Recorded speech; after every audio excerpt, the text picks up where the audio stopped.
Donc essai Eli série 30. Alors comme d'habitude, on a une vision générale du chariot élévateur. Donc ce chariot élévateur est équipé d'éclairage. Voilà, je les allume. Là, du standard. Hein. On va fermer. On fait le tour du chariot.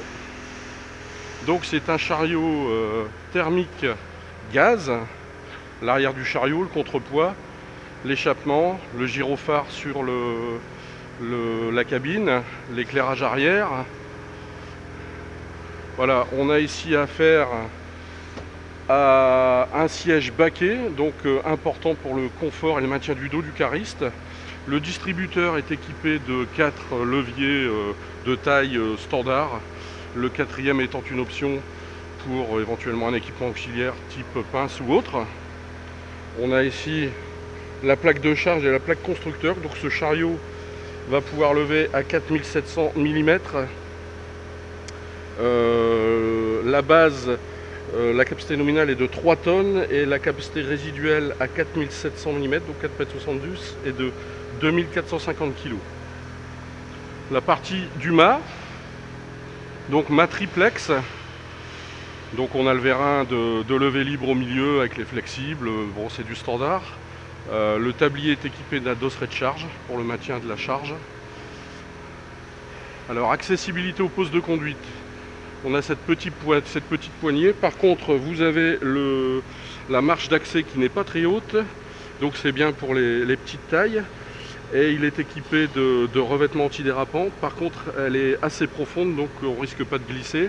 La règle des 3 appuis, la main gauche sur le montant du protège conducteur, la main droite sur le siège, le pied gauche sur le marchepied.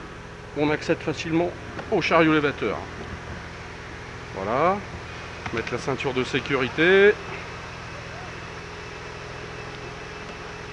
Avant toute chose, réglage du poste de conduite. Voilà, avec cette manette, on peut régler l'inclinaison de la colonne de direction. Donc moi j'aime bien être à l'aise et avoir le volant incliné. On met la clé de contact. On a donc un tableau de bord qui est très simple. Hein. On a le niveau de carburant, le niveau de température du moteur, l'oramètre. Donc là il est tout neuf, hein, 3 heures d'utilisation. Et le N nous dit qu'on est en position neutre. On va mettre en route le chariot. Voilà. On lève les fourches à 15-20 cm, comme c'est recommandé bien sûr. Hein. Donc on va essayer le circuit hydraulique, donc l'élévation de charge. Voilà, 4,70 m. Donc là, les barres du protège conducteur sont assez espacées et relativement fines. Donc comme vous pouvez le voir, on n'a pas de problème de visibilité. L'inclinaison arrière, avant. Translation droite-gauche. Et la 4e étant une option. On va enclencher, enlever le frein à main, enclencher la marche avant, donc côté gauche du volant.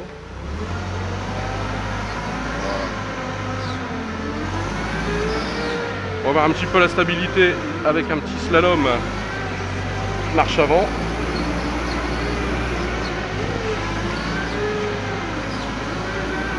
Ça paraît correct, ça paraît stable.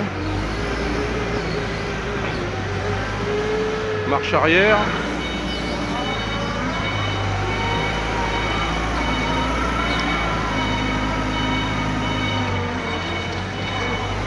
La direction est bien souple. On va aller faire un tour dehors, voir la réaction du chariot sur le plan incliné. Donc une rampe de chargement. Avertisseur sonore.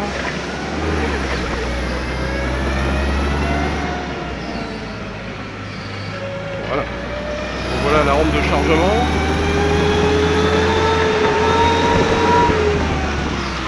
Efficacité des freins.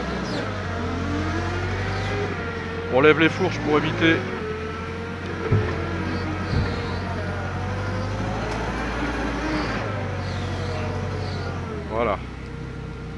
je lâche tout, donc je lâche l'accélérateur, je reste en marche avant, le chariot descend à petite vitesse. Si on se remet au point neutre, on revient en roue libre et là bien sûr on descend beaucoup plus rapidement. On va aller chercher une palette au niveau du palettier pour voir la visibilité.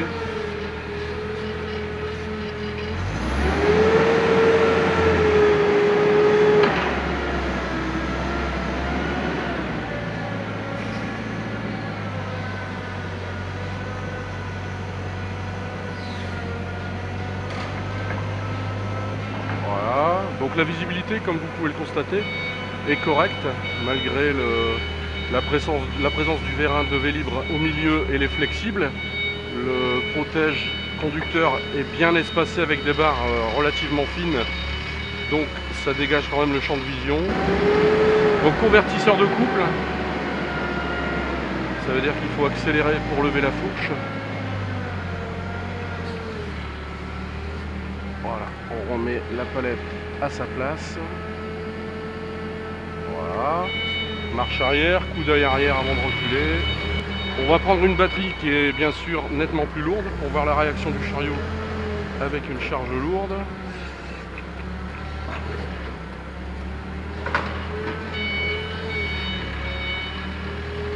Je la prends en 2 fois pour bien la coller au talon des fourches.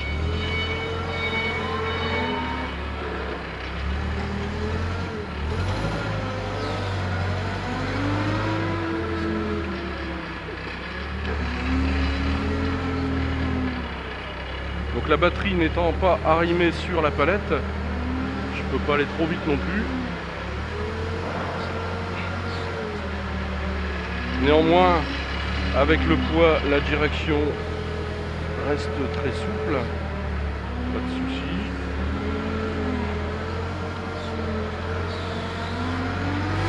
On va aller sur le plan incliné avec la batterie, voir un peu la réaction du chariot avec une charge lourde au niveau du plan incliné.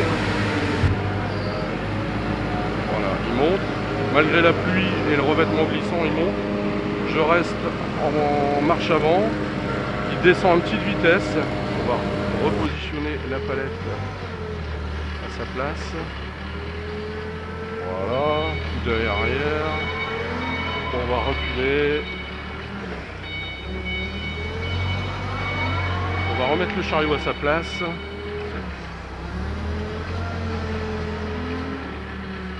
Voilà. Fourche au sol, pont à mort, frein à main, on coupe le contact,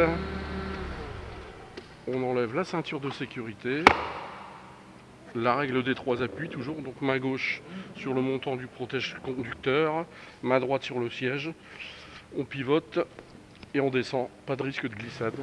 On va voir l'accessibilité aux organes mécaniques. Alors, avec cette poignée, je vais baisser, il se baisse automatiquement le dossier du siège. J'avais réglé ma colonne de direction par rapport à mes envies. On va relever celle-ci avec cette poignée.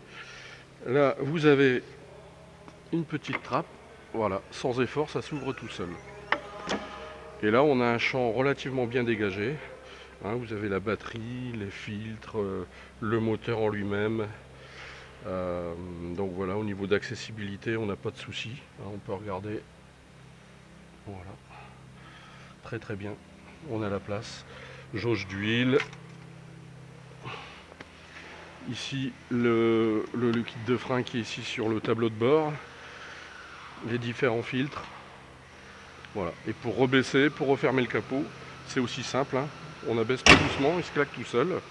On relève le siège, qu'on pourra régler après.